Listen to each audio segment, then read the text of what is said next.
any champion, any weight class, you got to give, for the hell of it, you got to give the guy that's taking that chance to become a champion another notch up from where he is or where he might be on a 1 to 10 scale.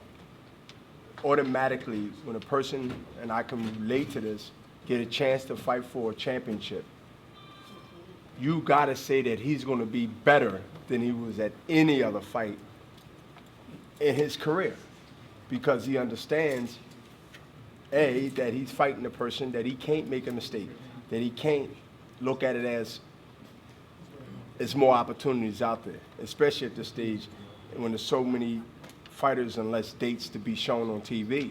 And so I'm looking for to be even better than he ever was, as far as from the from the Cleverley fight on. So I'm anticipating that. At least one thing I'm doing, I'm telling myself that, because if I don't, then I'll go in there thinking that, okay, he's a #1 contender, he's a guy that nobody really knows, but he becomes someone if he do something that never been done to Bernard Hopkins, or if he beats Bernard Hopkins, he becomes a major player in the game. Now, my job is not to introduce him in that way to American fans. And so, to me, I look at it like this: the defense attorney don't have the high burden. Who has the high burden in court in America? I can't speak about other courts in any other system in another country. Is that the DA who pressed the charges? Is who come to actually start the fight, has to prove the higher burden. So I look at that on the court side, and I look at that on the side of where I feel that no matter if anybody know this guy, because there's going to be questions between now and New York City press conference in another week. There's going to be, who is this guy, this and that. I will not go for that. I'm not going to say trick, because that's a legitimate question. And I have to give a legitimate, common sense, experience answer to it. It's like, yo, wait a minute, that's because there's going to be people like, who's around? Listen, wait a minute. This guy here has a chance to be known through me. I don't want to be known on that positive light. I want to be known on, okay, another one bit the dust. He can't feel too bad about it, because he goes in a deep pool of line of even some of the greats of our era, of my era. How do you get him to be known too? I mean, how do you? 99% of the people that might watch or come have never heard of him or seen him. How do you get the public to understand that this is a legitimate contender, that he is a solid fighter, that he is my mandatory, that he's here for a reason? I cannot give the public and the boxing world an invitation or cosign that this guy is good. My job is to make this guy be really the opposite and really do two things in one. My thing is that, A, verbally I'm telling everybody this guy had to beat somebody and get to a position to be #1 contender. Who he fought on his card, on his record, to show that he's capable. Okay, for Cleverley, it's word that me and Cleverley might fight, and it still might be out there. And a lot of his fights been in Europe and European, but in Europe states. But I'm caught in a situation where it's not bad for me at this age. It's just that this is an obligation that I agreed to fight under based on fighting Cloud. The winner will fight the #1 contender. We gave him step-aside money, $100,000, and Richard Schaefer, during the brilliance of boxing, he negotiated a purse already set in stone. If I won the fight, this what the fight would be, without going to a purse bid or risking that. It happened for us. What can I do to show that this guy is capable and should be there? I'm saying that I don't want to do anything from my perspective. The other side of money is saying, look, I don't want to do anything. That's what I'm saying. This fight, the burden is on me. I got the high proof in this thing. I'm the DA pressing the charges. And I look at it like, yo, exactly. He really don't have to do anything but come here. If I win and I don't win impressively,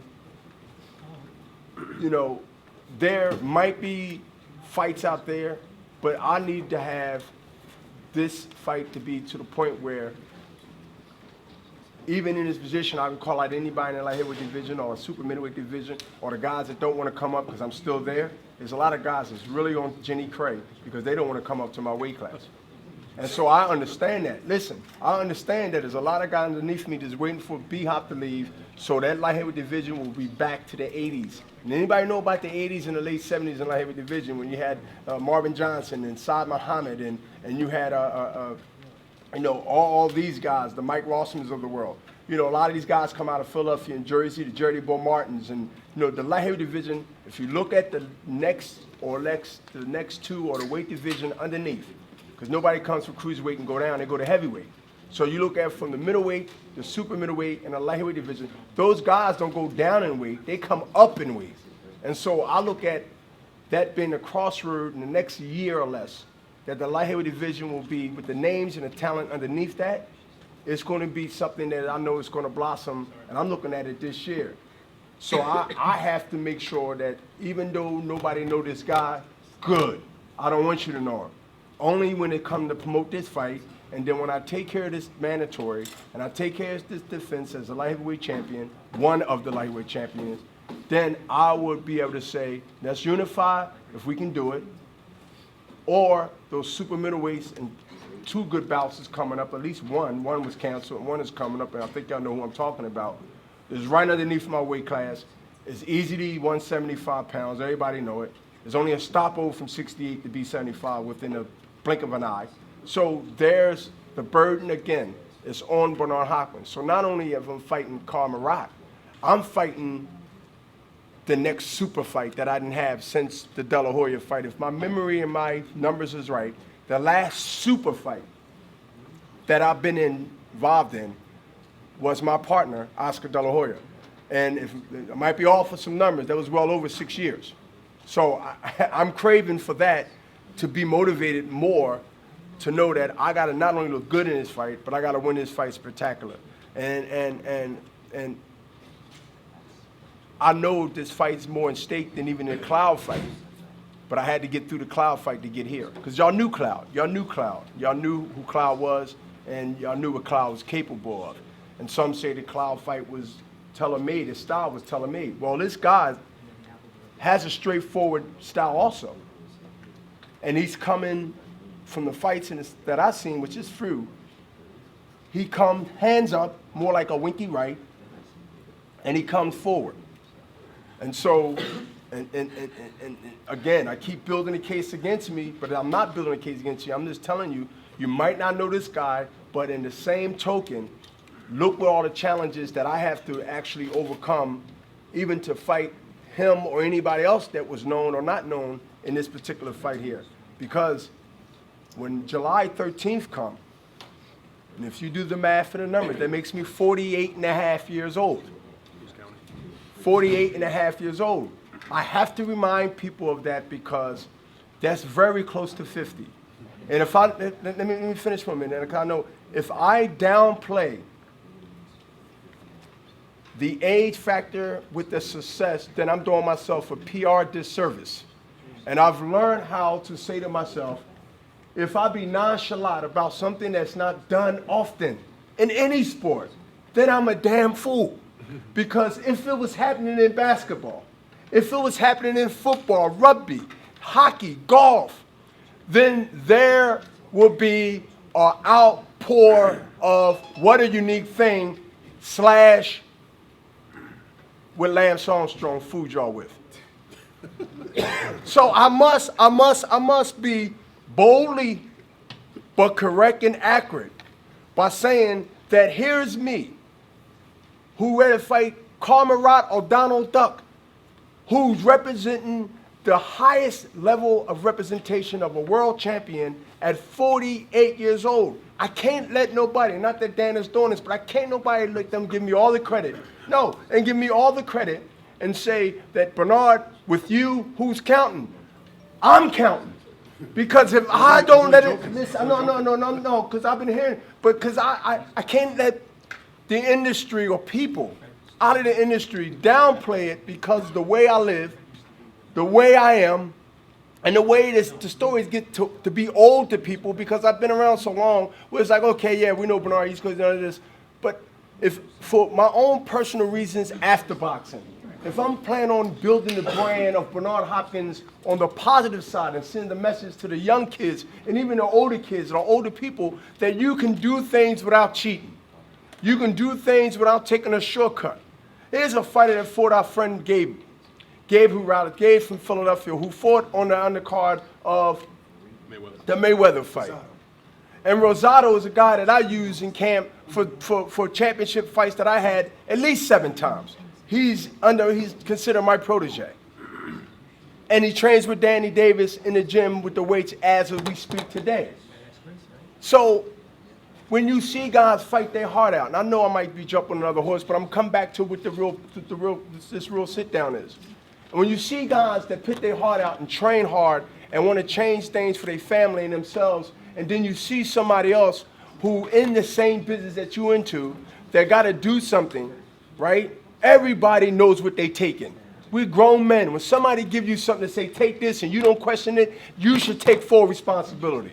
There's no grown man should be able to say that only reason that I had this in my system because somebody gave me something to eat. Well, if somebody can give you something, then you don't know what you're taking, then somebody can poison you. Somebody can kill you. Are you a fucking idiot?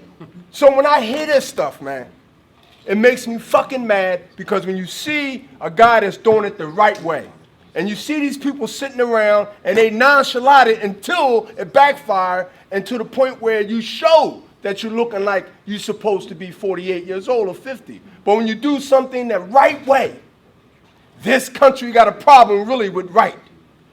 What's promoted is always wrong and negatively. The guy that's doing right gets no coverage.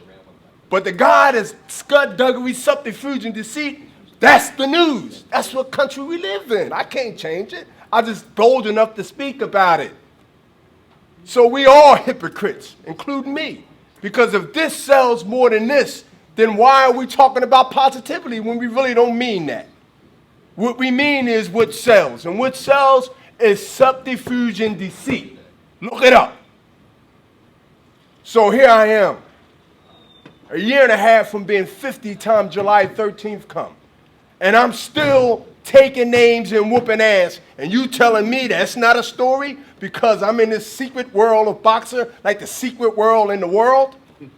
If you do the finger signs and the Masons and all that. So we live in our own secret world when the bullshit comes. Well, hey, but let somebody else, Italian, do what I did. Let somebody else that was Jewish do what I did. Let somebody else was Catholic do what I did. Let someone else in any other sport, Bernard, did and do what Bernard Hopkins do. I couldn't walk the street unless I had 30 bodyguards. Why? Because the demand for him would be so strong. And the coverage behind and the gods that rule who believes in this product and believes in that product is by what people read and people see. The media has a big, big voice in everything that goes on in this world, including sports. Because most people will take the glass or polluted water or clear water and they would drink it just because someone of status says it's the right thing to drink. And I'm saying is this, when you have a situation where you have a guy or team that's doing something very unusual, you will see coverage that's justified. You'll see when the Miami Heat was almost ready to break a record. Why was that shoved down your throat in a good way every fucking day? Why was it important for the NBA to keep showing all the time that LeBron James and the Dream Team was ready to get 30 plus something win? Why wasn't they sport they thought that was so significant and so great? You know why? Because they got sense, not agendas. Only to promote what's ready to happen, and it's called history. Only in this sport. Only in this sport will you look like a freak because you're 48 years old and you're winning titles. Only in this sport, when you're doing something as long as anybody expects you to do it, is how long you're going to do it. When you're going to quit. When you're going to retire. Wait a minute. Don't you understand that y'all are witnessing something that y'all might not see in your damn lifetime again? But I sit back and I humble myself. And I say to myself, I say, okay, forgive those who don't know. That what gets me through. No, seriously. Because maybe, forgive those who don't understand, because if they think that this can happen, maybe it can, maybe it will, maybe it wouldn't. If they think that this is something in our lifetime, I'm saying my lifetime too now, that this is going to be something that we're going to be covering over and over again, so, it's no big deal. We know somebody's going to get 20 defenses and stay in one weight class for 10 plus years. Oh, that's going to happen. We know somebody's going to fight till they're 48 years old. Maybe Florida's the closest one that can do that now. And he's undefeated. I think he's 35, 36. So maybe he even said he won't, but maybe he'll stay another 10. Don't you understand how many years you got to stay in the game to even break that record? 12 more. Yeah. That's 12 more years. That's a long time, buddy, in this game of boxing. But nevertheless, it's no big deal. It's no big deal.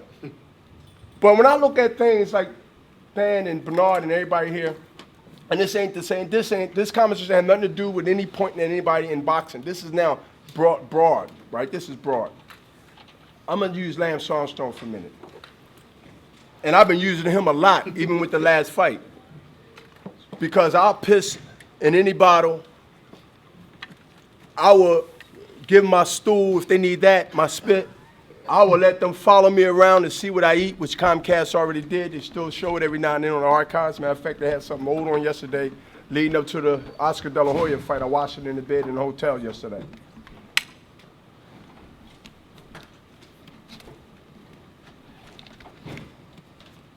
Lance Armstrong pulled the ultimate betrayal and the biggest con in sports history that I know of. I mean, he beat Pete Rose out, and he was just gambling. There's a guy that we all know by admission who had the greatest empires of Nike and all the brands fooled, right? Right? Yes. Here's B-Hop, Bernard Hopkins, the executioner, with a story behind himself. No means I ain't perfect. But in this game of boxing, the way I live, I am super perfect. Super perfect when it comes to taking care of this body and taking care of myself. I wouldn't be here this long, y'all. You think I'm that good? I'm not that talented that way. Roy Jones was talented and 10 times more than me. Most of the fighters in my era, including the James Toney, them guys was more talented than me all around the board, and I'm not just being nonchalant about my talent. But something that I understood from day one, you keep your body clean, your mind clean, and you don't get caught up in this bullshit that goes on with success, you will be all right. And I live by them codes, man. And that's why it's hard for these young fighters to beat a Bernard Hopkins here, and even the physical, because I took care of my temple. They on the floor after the fight tonight, most of them, at a club somewhere. I'm in a hot tub or in a bathtub, no matter how many rounds the fight went, in my suite. That's the difference between longevity of resting, taking care of your body. Because even though you knocked the guy out in the first round, what about the 9 weeks of trauma, of training and sparring, hundreds of rounds? What about that rest? Oh, I didn't think of that, Bernard. I didn't think about the sparring part. I just thought about me fighting when I get in the ring. And as long as I'm okay, I'm okay. No, man, you went through 9 weeks of training with different guys banging on you. You're going 10 rounds and 8 rounds, and you're doing this at least 3 days a week. No, 3 days a week. Normally people spar. I train my minds Monday, Wednesdays, and Fridays. What about that trauma year after year after year after year after year after year after year? Nobody never told them because boxing now is 99% trainers and 1% or less teachers. We just lost a great teacher, Emmanuel Stewart. Then we lost to Angelo the Great Dundee. We got trainers that want to, and I'm going on another horse now. We got trainers that are trainers and they want to be bigger than the fighter.